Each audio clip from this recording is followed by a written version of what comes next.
Bom dia. Em nome da Folha de São Paulo e do Instituto Escolhas, eu gostaria de agradecer a presença de vocês nesse dia de muita água para a gente falar da disputa pela água e o setor elétrico. A gente vai ter 2 debates, uma apresentação de um estudo muito interessante. Queria chamar a Jaqueline Ferreira, do Instituto, para apresentar os nossos palestrantes e a sequência do evento de hoje. Bom dia, espero que seja muito bom, como parece que é pelo estudo do Escolhas. Obrigada. Bom dia a todos, sejam muito bem-vindos. Na verdade, eu vou só falar um pouquinho aqui do trabalho e depois chamar os pesquisadores para estar com a gente. Como vocês viram agora, o Instituto Escolhas completou agora em 2019 4 anos, né? E foram 4 anos de intenso trabalho, enfim, intensa produção de estudos e análises para discutir o desenvolvimento sustentável. Na verdade, a gente busca em todos esses estudos O que a gente busca em todos esses estudos que a gente vem fazendo é discutir trade-offs, discutir impactos ambientais, sociais, econômicos, para viabilizar esse desenvolvimento sustentável. E nessa caminhada de 4 anos, ininterruptamente, a gente vem com essa parceria, realizando essa parceria com a Folha de São Paulo, que é fundamental para ampliar a nossa capacidade de divulgar os resultados dos nossos estudos, né? Não só para um público diverso, como também para públicos específicos, tomadores de decisão e formadores de opinião. Assim como, hoje, a gente vai estar lançando o nosso 4º estudo sobre o tema energia. E um outro parceiro fundamental é o Instituto Clima e Sociedade, que vem junto com a gente nessa tarefa de tentar pensar um setor elétrico mais sustentável. O nosso tema aqui, hoje, é o uso da água. E aí, a gente ousou questionar se o setor elétrico está ou não tratando esse tema de forma correta. A gente ousou questionar se a água não deve ser tratada como insumo pelo setor elétrico, né? E, uma vez que a gente questiona se deve ser tratada como insumo, a gente também questiona como precificar esse insumo. Afinal de contas, insumo deve ter um preço, né? É importante frisar também que a questão da água, do uso da água, não é só uma questão para o setor elétrico, obviamente. Isso não é novidade para nenhum de vocês que está aqui, enfim. É uma obviedade. Cada vez mais a gente vê a gente tem visto conflitos sobre o uso da água, conflitos em relação à escassez da água. Isso é uma constante. E todos os setores estão envolvidos nisso, especialmente o setor agrícola, que é um tema da nossa segunda mesa também, a relação com o uso da água. Assim sendo, o que a gente espera aqui com esse debate, com as apresentações dos resultados, é contribuir para a construção de soluções para a questão do uso da água. Soluções que garantam, de alguma forma, um uso mais eficaz, mais efetivo e, claro, justo, no sentido de garantir o abastecimento humano. Eu convido a todos vocês a aproveitarem a apresentação que vai estar aqui e desejo um bom debate. Em seguida, chamo o Rafael Kelma, que é um dos pesquisadores do estudo e também diretor da PSR, para fazer a apresentação. Obrigada.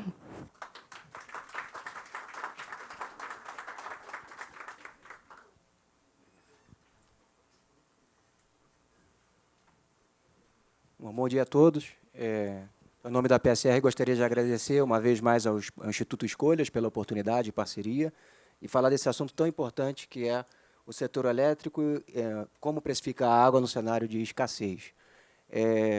O estudo foi conduzido pelo professor Tarcísio Castro e por mim e contou com a colaboração de pesquisadores da COP, o Gerd e a Eveline, do Programa de Planejamento Energético. Então, nós organizamos essa apresentação em 3 partes, objetivos e motivação, do que nós vamos tratar aqui. Vamos trazer também, como colocou a Jaqueline, alguma contribuição na forma de uma metodologia e de estudos de caso. Nós vamos estudar 3 situações que eu acho que vão servir para os debates que vão se dar na sequência. E, por último, vamos tentar fechar a apresentação com algumas conclusões e recomendações. Também vai servir para os nossos debates na sequência. Então, do que tratou esse estudo? Os objetivos dele são, primeiro, analisar a alocação da água entre diversos usos, considerando a disponibilidade nas bacias hidrográficas, e os impactos sobre o setor elétrico, Sistema Interligado Nacional, e apresentar a metodologia de precificação desse recurso, e nós vamos ver algumas situações. Então, vamos analisar casos Sobradinho, Jaguaribe, e também um debate específico sobre Belo Monte. O contexto, é um contexto que todos nós observamos, é que de impactos regionais, principalmente das mudanças climáticas, que devem se acentuar essas disputas ou esse estresse por quem deve ficar com a água, qual o melhor uso da água em cada situação. É um cenário de aumento de demanda hídrica, principalmente irrigação. O Brasil está se tornando um celeiro mundial, isso também não é novidade para ninguém, mas para produzir alimentos, sobretudo em regiões de déficit hídrico, regiões de pouca chuva, é preciso irrigar, e aí você tira a água das bacias para atender esse uso da irrigação.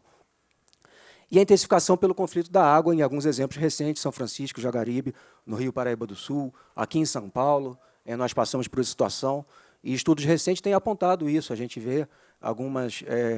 recentemente, um problema sério na África do Sul, assim, a ponto de quase se tornar crítico a falta de água numa capital de um país, uma cidade importante, e estudos apontando séries de cidades no mundo que têm uma alta vulnerabilidade à água, entre elas São Paulo, aqui nessa lista. Dentro desse contexto, a gente observa também o seguinte: secas nos últimos anos, não no Brasil inteiro, mas se nós olharmos aqui o gráfico à esquerda, 93 a 2012, percebemos, eu vou me dar o trabalho aqui de tentar apontar com o marcador.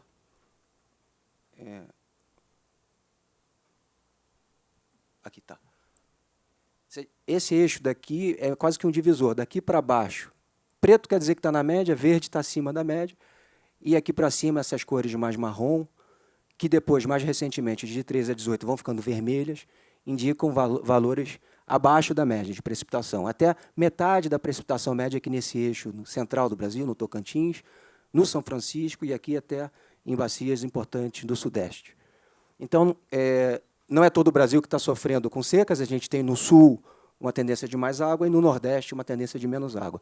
Como consequência, no passado recente, de 2012 a 2014, tivemos uma redução importante do nível de armazenamento dos reservatórios, mesmo não sendo uma hidrologia tão ruim, essa do triênio 2012 e 2014, que a gente observa esse deplecionamento dos armazenamentos dos reservatórios, foi somente a 24ª. Isso é um tema que o ONS está estudando bastante, tem a ver com o uso da água e também com o coeficiente das usinas que estão sendo atualizados, tem todo um trabalho sendo desenvolvido. É uma questão que tem sido apontada como esse recurso não é infinito, a gente começa a perceber sinais de estresse.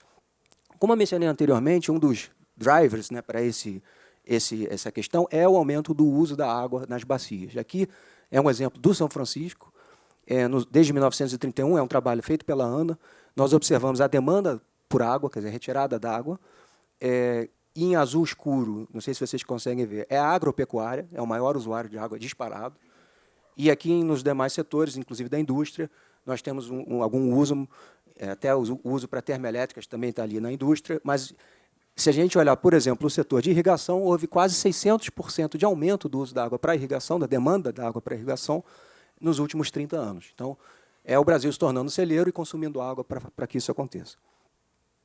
E aí nós olhamos para o Nordeste, né, mais especificamente São Francisco, a bacia do São Francisco. Todos acompanhamos aqui nos últimos anos o estresse que foi ver esses reservatórios baixarem, começando confortavelmente em 2012 com 85%, chegando em 5%, e eu coloco imagens de satélites para mostrar como é que você vê o reservatório minguando, né, nesse período, chegando a 5% em 2015, o nível de armazenamento é bastante preocupante. Claro que, durante esse período, as coisas tinham que ser feitas e adaptações eram necessárias. Então, uma delas, obviamente, foi fechar a torneira, diminuir a vazão que saía do reservatório de Sobradinho para tentar segurar a água. Esse é o gráfico da esquerda, mostrando como isso foi feito. A vazão antes da crise, vamos dizer, era 1.300 metros cúbicos por segundo, a vazão mínima, a jusante de Sobradinho. E ela foi sendo continuamente reduzida, até 550 metros cúbicos por segundo, chegou-se a esse nível, com uma série de adaptações necessárias para a captação da água pelas cidades a jusante, e uma série de medidas até de acompanhamento sobre a qualidade da água, sobre os ecossistemas e tudo mais. E se não fosse isso, se não fosse essa redução, e aí é um estudo do ONS da época, o ONS mostra, olha, nós teríamos chegado no volume morto, não fossem as medidas de controle, de gestão da água para armazená-la no reservatório. Então, começou a aparecer esse tipo de situação, e esses são os motivadores, os motivos principais para a gente analisar. Como eu mencionei, vamos ver o caso de Belo Monte, São Francisco, e um caso específico de Jaguaribe, que eu acho que vão trazer, são temas diferentes, todos obviamente ligados à água, mas vão trazer situações interessantes para nós discutirmos. Primeiro, algumas coisas, questões conceituais. O preço da água é uma coisa direta. Você tem, por exemplo, agricultores, eu estive lá em Petrolina algum tempo atrás, eles pagam pela água por um valor 10 centavos o metro cúbico, é o preço da água para aquele uso, né? O custo da água, quanto é que custa aquela água para aqueles agricultores? É uma coisa bem diferente, né? Aqui o governo federal investiu em canais no passado, pode ter tomado empréstimos do Banco Mundial para isso, você tem bombas que talvez tenham sido operadas pelo governo estadual, você tem subsídio para o uso de madrugada. Quer dizer, considerando tudo, é difícil dizer qual é o custo efetivo da água. É muito difícil dizer qual é o custo efetivo da água. Você sabe o preço, mas o custo... Agora, em geral, o custo é menor do que o preço, porque há, obviamente, uma atuação do Estado para aquele setor. E a outra questão, agora, conceitual, é o valor da água, ou o custo de oportunidade da água, que é o que eu gostaria de gastar um pouco mais de tempo. O valor da água. Para quem? Para que usuário, né? Então, suponha, aqui é um exemplo perfeitamente, vamos dizer, conceitual, não tem nenhum tipo de situação aqui para uma bacia específica. Suponha um agricultor A que consuma 10 mil metros cúbicos por ano para cada hectare que ele usa para produzir uvas. Tá? E ele faz 20 mil quilos de uvas com esse hectare. E ele vende a R$5 o quilo. Então, um produto de alto valor. R$5 o quilo vezes 20 mil quilos, são R$100 mil de renda de venda de uvas para 10 mil metros cúbicos que ele consumiu. Portanto, 100 mil sobre 10 mil são R$10 por metro cúbico. É o valor da água para aquele uso, produção de uva. Agora vamos pensar no agricultor B. Ele consome 25 mil metros cúbicos para irrigar arroz. No mesmo hectare, quer dizer, mesma área, ele faz 5 mil quilos de arroz. O arroz ele consegue vender a R$1 o quilo. Portanto, ele tem uma renda de R$5 mil para consumir 25 mil metros cúbicos. 5 mil divididos por 25 mil dá 0,2. 20 centavos por metro cúbico. Então, o valor da água para o produtor de arroz são 20 centavos o metro cúbico. Agora, vamos para o setor elétrico. Essa água utilizada pelos agricultores A e B, ela é retirada de um reservatório que regulariza uma produção de usinas na cascata e que produzem, essas usinas, 0,7 kWh por metro cúbico. O preço do mercado de energia, que é o PLD, quem acompanha o mercado de energia é o PLD, naquele momento é 15 centavos de real por quilowatt-hora. Então, o valor da água para o setor elétrico é só multiplicar 0,15 por 0,7, é da ordem de 10 centavos por metro cúbico.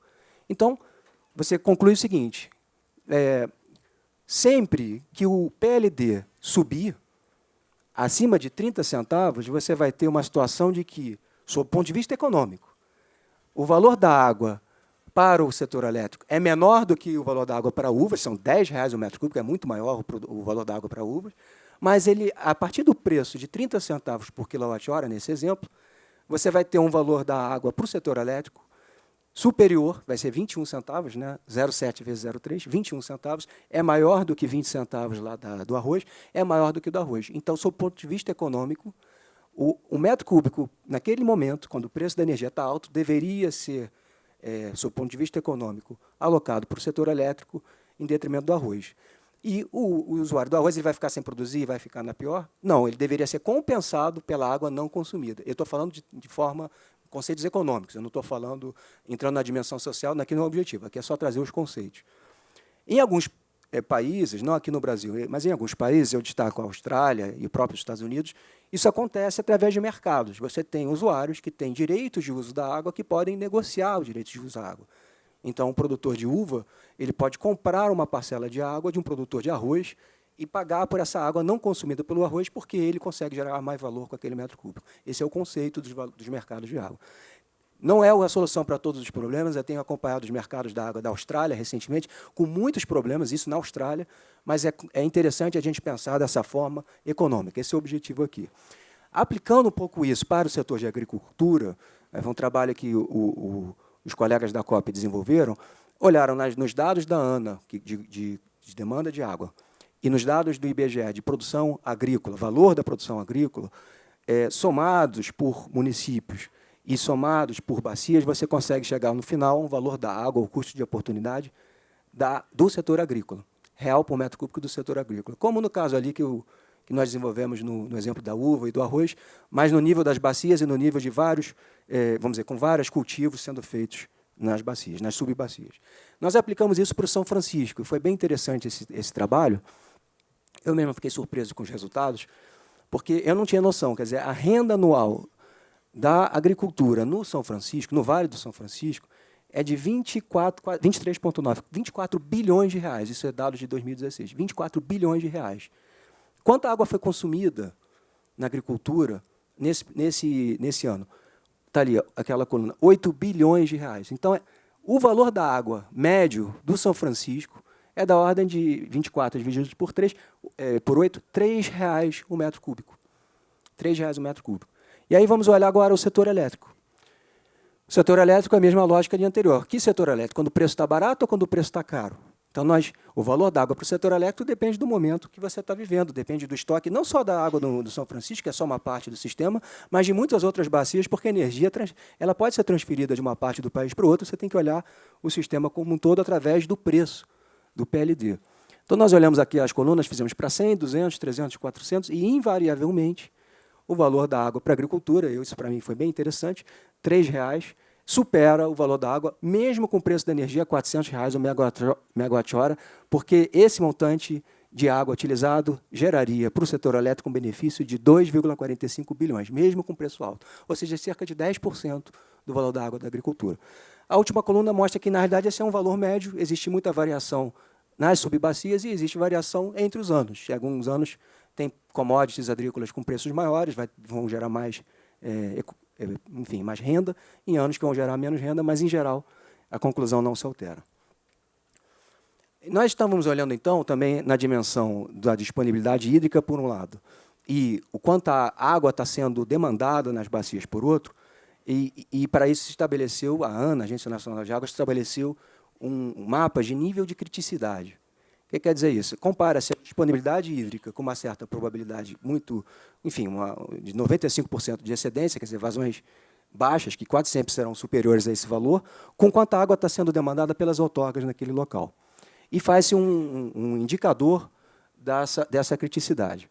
Se nós colocarmos as usinas termoelétricas da Bacia do São Francisco em cima desse mapa de criticidade, nós percebemos que a maior parte das usinas térmicas está em áreas, ali naquela coluna de criticidade, ou críticas ou muito críticas. Algumas preocupantes, e só 2 estão em regiões de excelente disponibilidade. Inclusive, nas regiões muito críticas, está lá uma usina a gás de 226 megawatts. Então, olhando sob o ponto de vista desse usuário, que são as usinas termoelétricas, nós temos que pensar na dimensão do nível de criticidade, esse é um fator importante, e o outro fator importante é, que térmica é essa? Qual é o sistema de resfriamento que ela utiliza? Ela pode usar um sistema de resfriamento que ela capta a água de um rio e devolve para o rio, que é um sistema aberto. Então, pode, às vezes, captar muita água e devolve essa água. As perdas são até relativamente pequenas, mas capta muito e devolve. Ela demanda muita água e tem um consumo até relativamente pequeno em relação à demanda. Ou sistemas de circulação fechados, que essa captação é muito menor. Tudo considerado, nós achamos importante, e aqui é uma contribuição, e vamos ver que isso já tem um sinal da importância, que nós vamos ver o caso de Jaguaribe, de que o custo da água deve ser considerado no planejamento do setor elétrico, tanto no planejamento da expansão como da operação. Esse custo da água, de que forma? Né? Olhando esses 2 fatores. A usina térmica vai se localizar onde? Vamos ver o nível de criticidade dessa usina termoelétrica. Isso é um fator. E depois, qual é o sistema de resfriamento? Vai consumir mais ou menos água? Esses 2 fatores deveriam entrar num indicador de custo que comporia, então, um elemento adicional a ser internalizado nas termoelétricas. Então, nós fizemos um estudo anterior com escolhas, a PSR participou, haviam vários atributos. A nossa, então, sugestão seria acrescentar esse atributo, o custo da água, naquela parcela dos custos fixos e variáveis, quando for avaliar a comparação das fontes.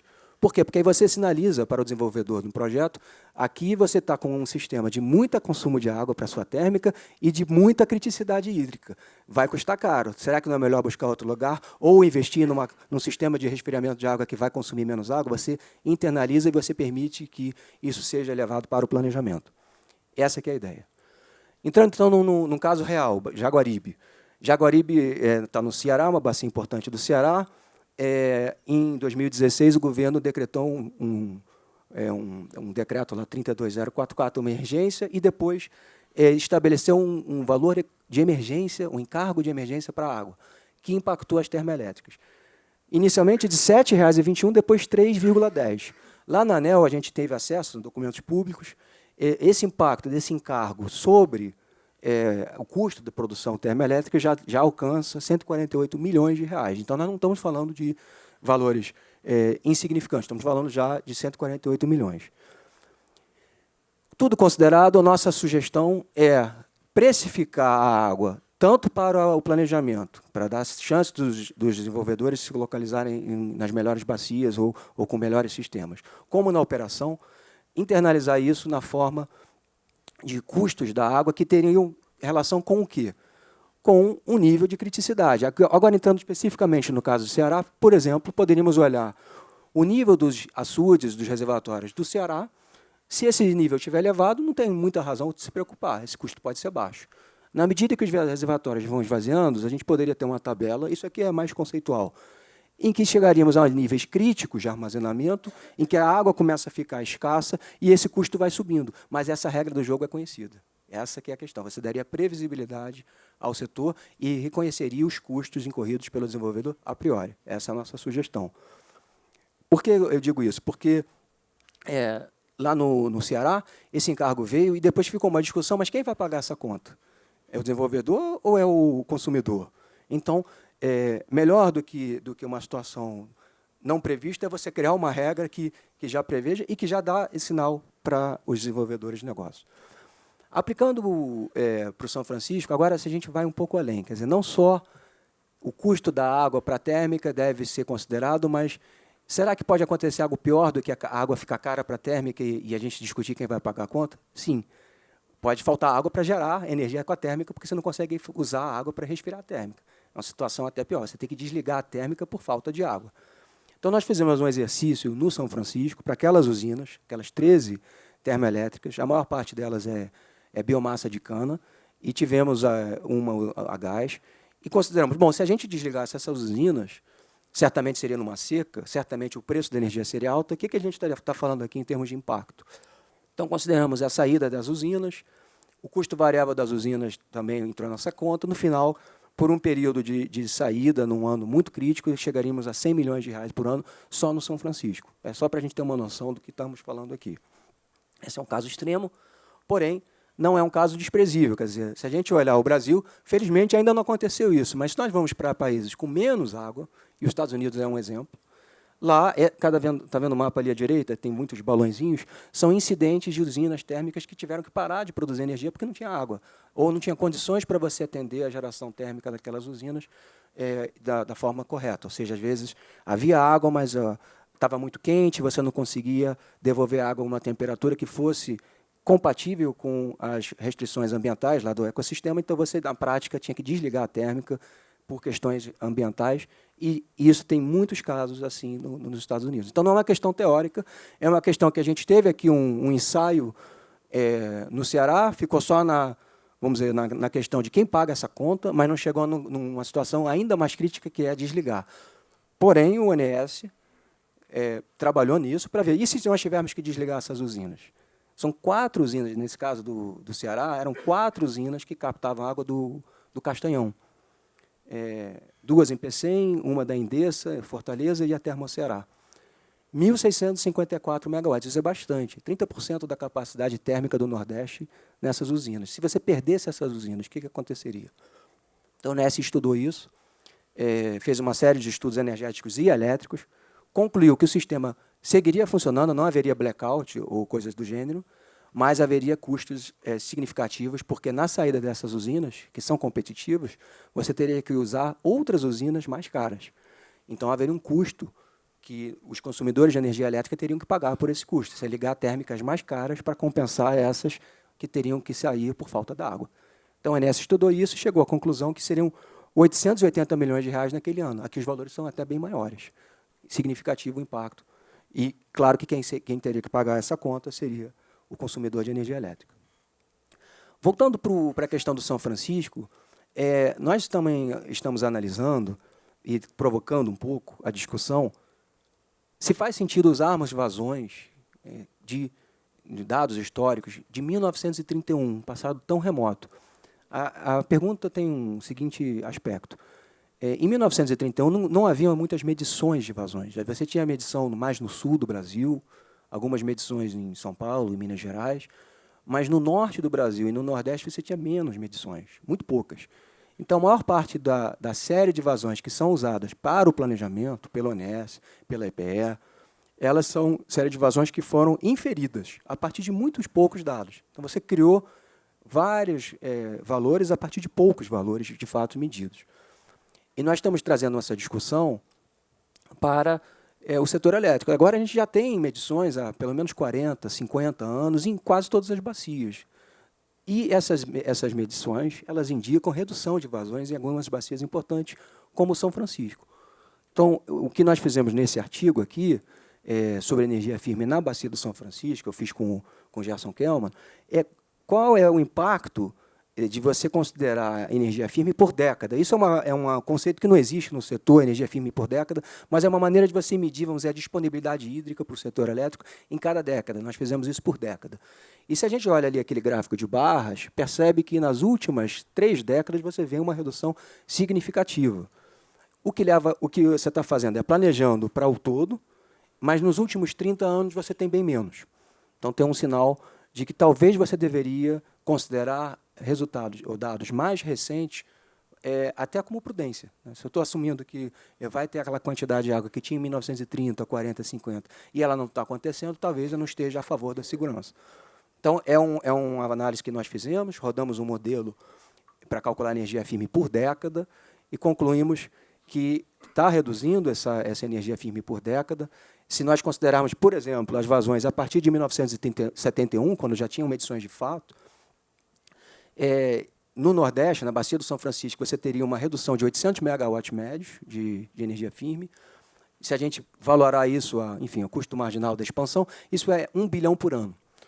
E se nós quisermos ser ainda mais, esse seria um caso extremo, obviamente, e analisarmos, não, olha, isso é uma nova situação do Nordeste. A gente tem agora uma situação de mudança climática e a nova situação é o que aconteceu nos últimos 10 anos. E se essa for uma nova realidade, nós teríamos, então, um impacto ainda maior de 1.900 megawatts médios de redução ou 2,5 bilhões por ano. Quer dizer, bastante coisa. Outro caso que eu queria discutir, vamos agora para Belo Monte. É uma situação que, para quem não conhece os detalhes, eu vou tentar explicar aqui. Belo Monte é uma usina no rio Xingu. Foi feito um reservatório, uma barragem aqui. Essa barragem, num local chamado Sítio Pimental, ela desvia a água por aqui, por canais, e a energia, a casa de força, as turbinas estão aqui, nesse ponto. O rio aqui, se você fizer essa volta, tem mais de 100 quilômetros.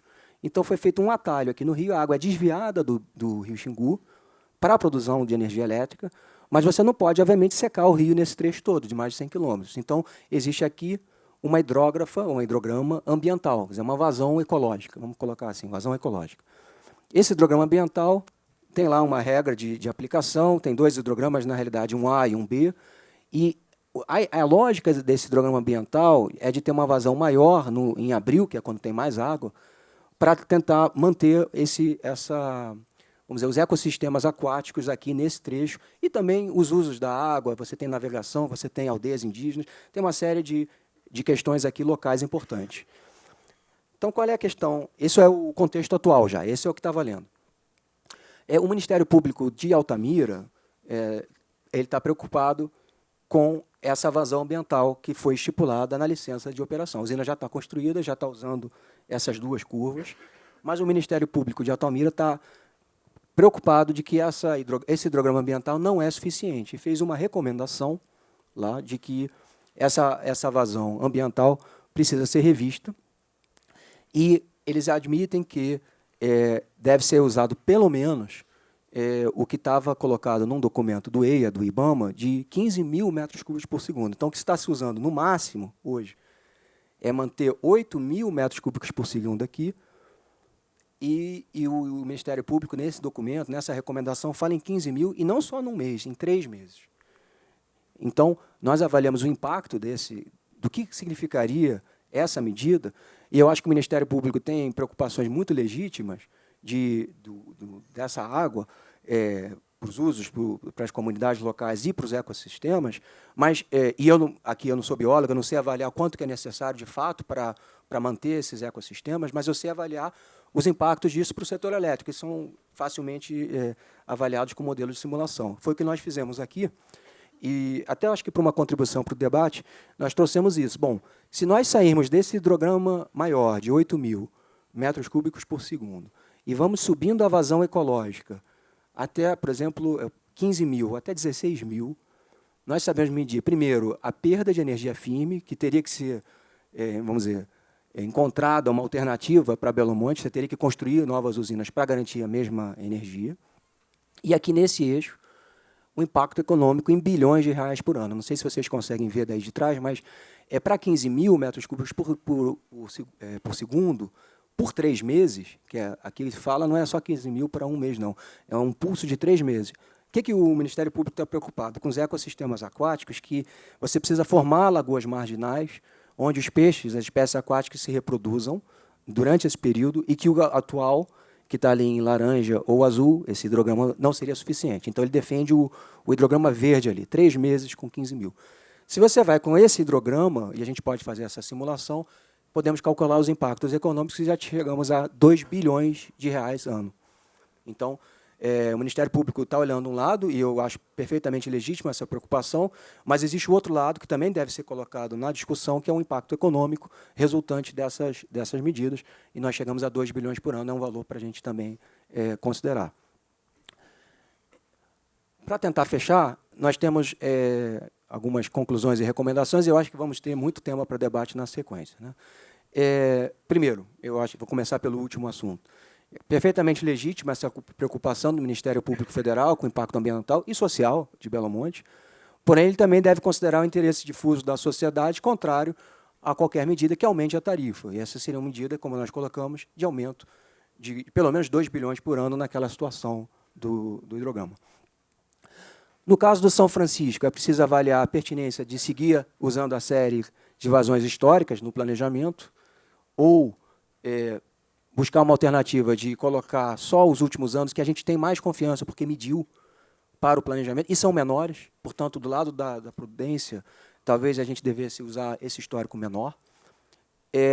Ao usar uma série de vazões maior, e aqui eu não vou entrar nos detalhes, e a usina está frustrando a que seria a produção esperada dela consistentemente, isso tem implicações comerciais grandes para o setor elétrico, para os participantes do chamado mecanismo de realocação de energia. Outras usinas hidrelétricas do Sudeste têm impactos econômicos quando o São Francisco está, através das usinas da chefe, gerando menos do que o previsto. Então, a gente coloca... Isso também é uma discussão. Contribuição aqui que nós fazemos nesse estudo com escolhas é que o custo variável das térmicas deva incluir um componente que depende do sistema de resfriamento, por um lado, e da criticidade hídrica do outro. E aí, com esses dois componentes, você teria uma metodologia para valorar. Esse exemplo a gente aplicou aqui no caso do Ceará. Isso poderia ser levado em conta pelos desenvolvedores de negócios. No caso da irrigação, que tem crescido muito, e talvez as mudanças climáticas possam ainda tornar ainda mais crítica essa situação, porque se chove menos, é aí que tem mais retirada de água para a irrigação, e se chove menos, é aí que tem menos produção de hidrelétrica. Então, os conflitos começam a ficar mais aparentes. É preciso, então, fundamentar uma gestão efetiva sobre retiradas de água e incorporação de valores atualizados no planejamento da operação e expansão elétrica, o que envolve ainda um trabalho de reconstituição das vazões naturais. Quer dizer, é um trabalho aqui importante do ONS, com a ANA, com a EPE, para voltar a avaliar as vazões do Rio São Francisco e reconstituir face às novas informações, tanto de retirada como o próprio trabalho do ONS de de atualização dos parâmetros das usinas. Isso daí, como é que a energia, qual é a água consumida para a produção de energia. Isso tem uma implicação importante no balanço hídrico e na reconstituição das vazões naturais. É um importante aspecto.